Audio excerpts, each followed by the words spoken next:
안녕하세요. 참 좋은 NTV 김윤관입니다. 세종시 아파트 부동산 파트로 시작할 건데요. 주택임대차 보호법에 관한 이야기를 다뤄볼까 합니다. 이번에 2020년 7월 31일 날 시행하는 개정된 주택임대차 보호법 주요 내용을 이야기하도록 하겠습니다. 2020년 7월 31일 개정된 임대차 보호법에 대한 해설집을 국토부에서 내놨는데요. 2020년 8월 28일 날이요. 해설집이 이제 나와서 배포되기 시작했다고 하네요. 국토부 그 사이트에 들어가시면 요거를 볼 수 있습니다. 제가 거기서 지금 발췌해가지고 설명을 드리는 거고요. 요 내용이 한 73페이지 분량 정도 돼요. 편은 뭐 임대차에 관한 내용이라든지, 그리고 뭐 두 번째 임대차 보호법에 관한 이야기, 뭐 여러 가지 내용들이 쭉 다뤄져 있습니다. 그래서 그 내용 중에 여러 가지가 있지만은 세 번째 파트에 보면 임대차 보호법에 관한 주요 내용들을 문답 형식으로 해놓은 게 있습니다. 그 내용을 가지고 이번에 바뀌는 임대 3법에 관한 우리가 알고 싶어하는 내용을 종합적으로 한번 분석해 보도록 하겠습니다. 일반적으로 많이들 질문하는 내용들을 심어 놓은 거기 때문에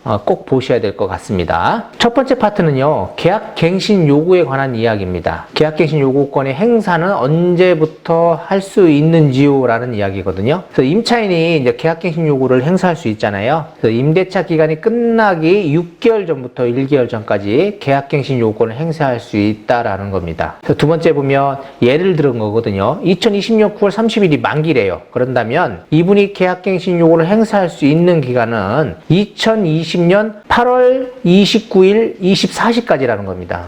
그때까지는 계약갱신 요구를 임대인에게 해야 된다. 도달하게끔 해야 된다는 거예요. 임차인이 계약갱신 요구권을 행사를 몇 회 할 수 있냐라는 내용인데 1회만 가능합니다. 1회. 그래서 계약갱신 요구권은 1회 하나에서 행사가 가능하다라는 내용이고요. Q3번입니다. 2020년 12월 10일 이후로 계약갱신 요구권 행사 가능 기간이 변경됩니다. 그래서 임대차 보호법이 이제 바뀌는 거죠. 그 기간이 어떻게 바뀌냐면 6개월 전부터 2개월 전까지 기간에 계약갱신 요구권을 행사해야 한답니다. 그러니까 임차인이 6개월 전부터 2개월 전까지의 기간에서 계약갱신 요구권을 행사를 해야 되는데, 이거는 최초로 계약을 체결하거나 갱신되는 계약분부터 적용된다라고 생각하시면 됩니다. 그래서 예를 들어 가지고 보면 2020년 12월 10일에 계약이 만료되는 경우, 그 계약 만료 2개월 전까지 계약갱신 요구 행사해야 하는지요? 라고 했는데 2020년 12월 10일에 계약이 만료되는 사람들은 그 전법을 그대로 하는 거예요. 그러니까 1개월 전까지만 계약갱신 요구권을 행사하면 되는 거고요. 이분들은 최초로 2020년 12월 10일 이후로 이제 그 법이 적용되는 거는 최초로 체결되는 거, 그리고 묵시적 갱신 같은 거, 이런 것들이 이루어진 사람들만 가능한 거예요. 그래서 이 얘기가 나오려면 2개월 전이라는 이야기가 나오려면 2022년부터 나올 수 있겠죠. 2022년 12월 10일 날 만기인 분이 계시다. 예를 들어서. 그런다면 그분은 2022년 10월 9일 24시까지 계약갱신 요구를 행사해야 된다라는 내용입니다. 12월 10일 최초로 체결하거나 갱신되는 계약분부터 적용된다라는 거 주의하실 사항이고요. 개정법 시행 당시 계약 만료일까지 1개월이 안 남은 경우 계약갱신 요구 행사할 수 있는지요? 라고 했어요. 시행 당시가 언제예요? 7월 31일이잖아요. 그때까지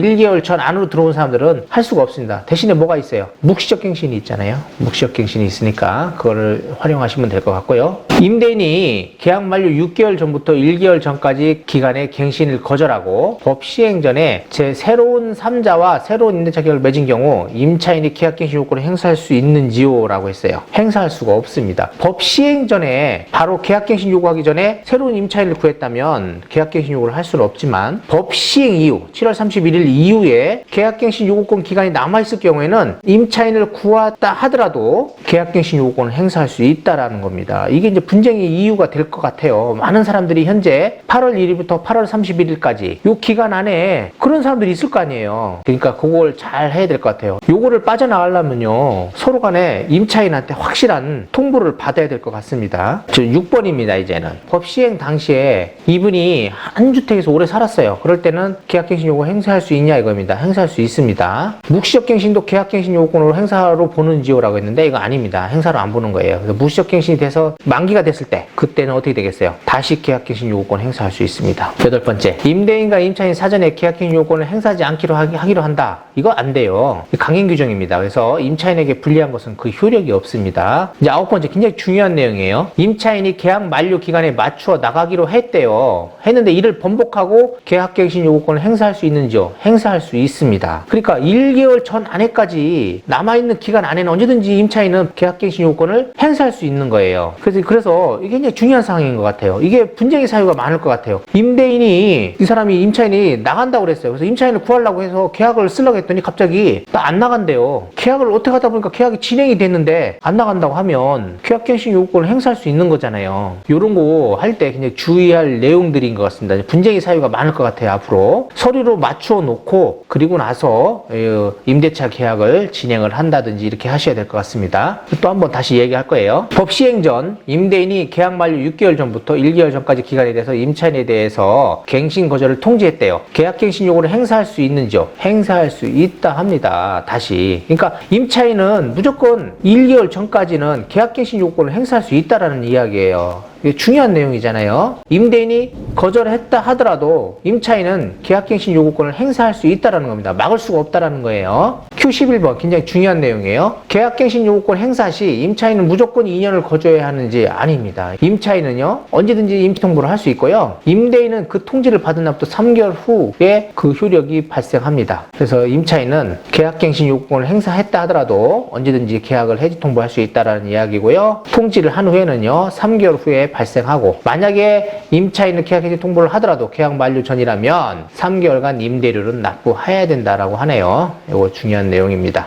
Q12번입니다. 임대차 계약을 최초에 체결할 때 계약 기간을 1년으로 했는데 1년 이상 거주하고 싶을 때 어떻게 해야 되나요? 라고 했어요. 1년을 계약을 했는데 1년을 더 살고 싶대요. 어떻게 되냐? 당연히 됩니다. 2년간 가능하거든요. 그래서 2년을 거주할 수 있고요. 거주가 끝난 후도 다시 계약갱신 요구권 행사해서 2년을 더 살 수 있다라는 내용.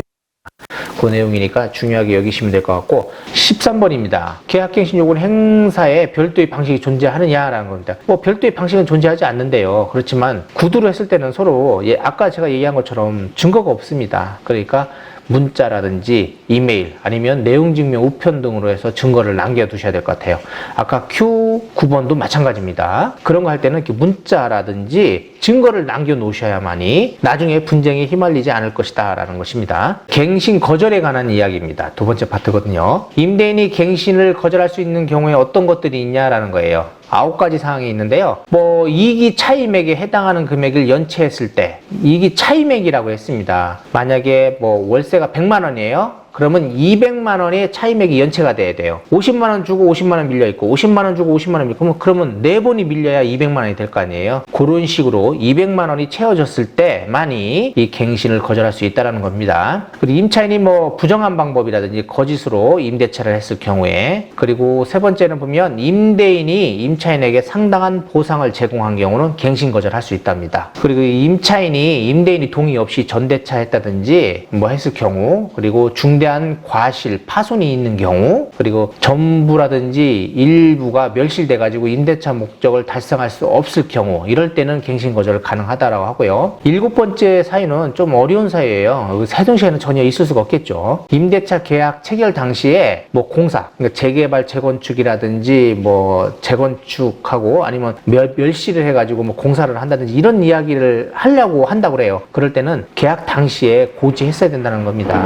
굉장히 어려운 이야기고요. 지금 밖에 천둥이 쳐서 그러는 거니까 이해하시고, 천둥 소리가 좀 시끄럽게 녹음될 수도 있습니다. 8번째 보면요, 요 사유가 중요한 사유예요. 임대인의 직계 존비속이라든지 임대인이 직접적으로 거주를 한다 하면은 갱신 거절할 수 있다 하네요. 그리고 9번째, 뭐 그 밖에 임차인의 의무를 현저히 위반했다든지 임대차를 계속하기 어려운 중대한 사유가 있는 경우라 했는데, 이것도 분쟁의 여지가 있어요. 왜냐면 만기가 돼가지고 임대인이 갔더니 임차인이 뭐 그 환기 같은 거 잘 안 써 막 곰팡이가 막 썰었어요. 막 집안에 온통 썰었다. 그러면 중대한 사유가 될 수도 있잖아요. 현저히 위반할 수도 있잖아요. 그런 사유라고 해가지고 막 갱신 거절한다든지 해가지고 이것이 분쟁의 사유가 발생할 수도 있다라고 저는 봅니다. 그래서 확실한 내용인 게 뭐 거의 불가능해요. 그리고 뭐 못을 막 박았다든지 뭐 벽을 뚫어놨다든지 이런다면 그냥 갱신 거절하겠죠. 이런 것들에 대해서 잘 알고 대처해야 될 것 같습니다. 두 번째입니다. 임대인이라든지 임대인의 존비속들이 들어와서 살 수 있을 때 계약갱신을 거절할 거절할 수 있다라고 했습니다. 그럴 경우에 그 기간이 명시되어 있지 않았었어요. 그동안에는 서로 간에 뭐 몇 달이 하면 되겠지. 뭐